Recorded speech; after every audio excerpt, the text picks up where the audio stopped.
Pak, bagaimana tentang kitab Samuel ini? Ini banyak perdebatan di sini. Yang bisa menjawab ayat ini adalah bekas dukun. Karena yang praktek. Nah, sekarang saya jelasin apakah ini arwah Samuel atau bukan. Pertama,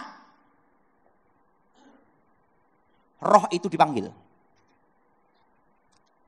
Dalam konteks perdukunan, suatu roh bisa dipanggil, pangkatnya lebih rendah dari sang pemanggil. Presiden panggil menteri, karena presiden lebih tinggi dari menteri. Menteri panggil presiden, menterinya dipecat, betul? Nah, nabi sama dukun, pangkatnya tinggi mana? Nabi. Kenapa roh ini bisa dipanggil? Berarti kan di bawah dukun, betul? Betul?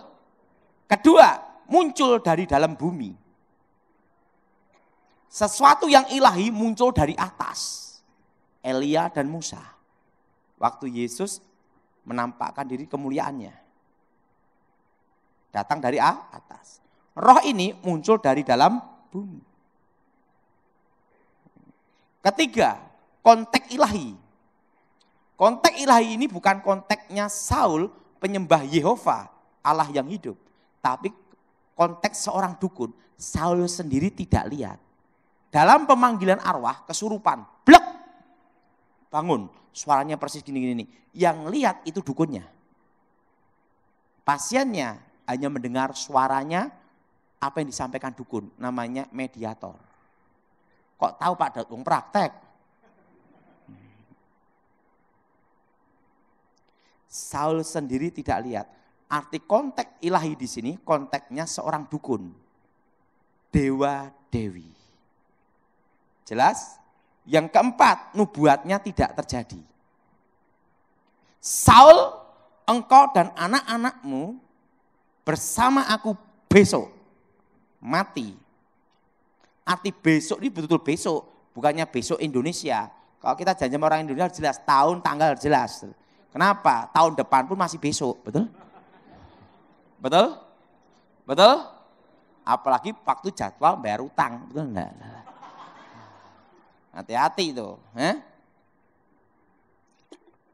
Arti besok betul-betul besok. Ingat, tidak semua keluarga Saul mati. Pertama, Isiboset, anak kandung Saul, tidak mati dalam pertempuran.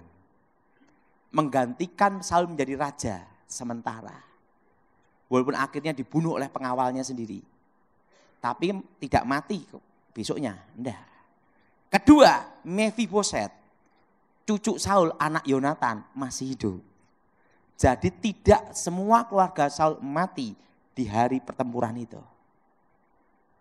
Berarti nubuatnya tidak terjadi.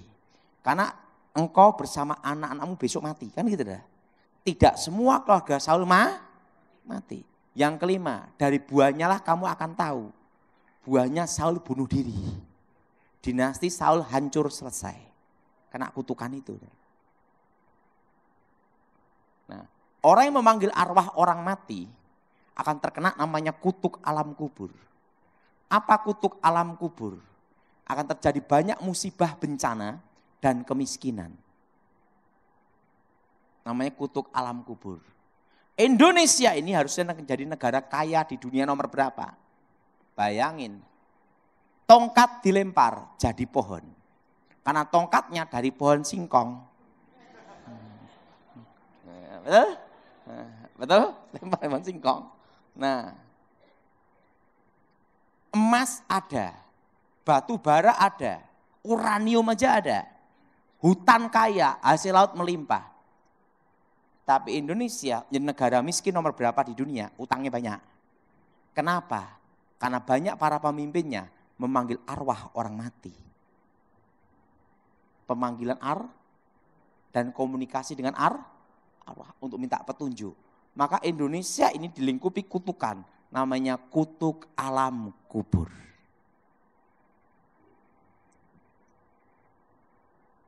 Kalimantan ini harusnya kaya raya. Tapi banyak penduduk Kalimantan yang masih terlibat pemanggilan arwah. Langit menjadi tembaga, tanah menjadi besi, namanya kutuk alam kubur. Di mana akan banyak musibah dan bencana dan perceraian. Maka saya percaya angka perceraian di Kalimantan banyak. Perzinahan. Kenapa? Saudara? Kutuk alam kubur. Mencengkeram. Jelas? Jelas? Pak, bolehkah kita orang Kristen di kuburan? Kalau hanya tabur bunga, ziarah itu boleh. Yang tidak boleh itu meminta. Kedua, memanggil. Ketiga, berkomunikasi. Itu terkena kutuk alam kubur. Pak, kalau ziarah apa harus pakai bunga? Tidak harus. Tapi kelihatan pelitnya sih, betul enggak?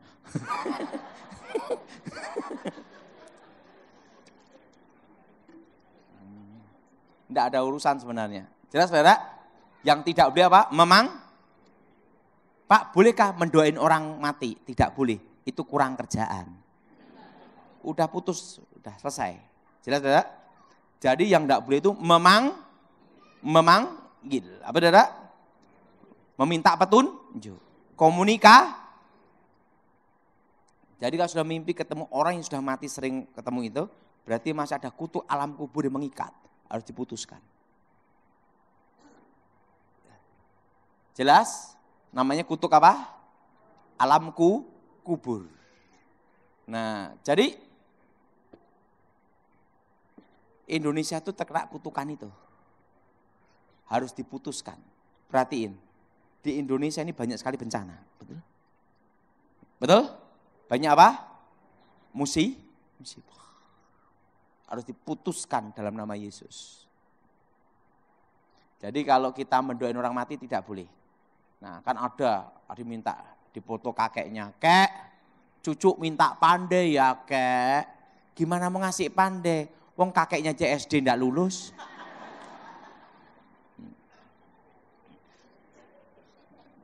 Jelas? Jelas? Ini harus diputuskan dalam nama Yesus. Jadi tidak ada 7 harian, 40 harian, 1000 harian. Tidak ada. Begitu orang itu mati waktu hembusan nafas terakhir, itu langsung terputus di antara orang hidup. Langsung ke dunia orang mati, dunia arwah. Nah kalau kita mati dalam Tuhan, ada di mana? Langsung ke Firdaus. Untuk menunggu hari pembagian mahkota. Kalau di dunia orang mati, menunggu hari penghakiman. Saya mau tanya, siapa yang percaya Yesus yakin masuk surga? Angkat tangan. Saya mau tanya, siapa yang ingin ke surga? Angkat tangan. Banyak orang ingin ke surga, disuruh duluan gak mau.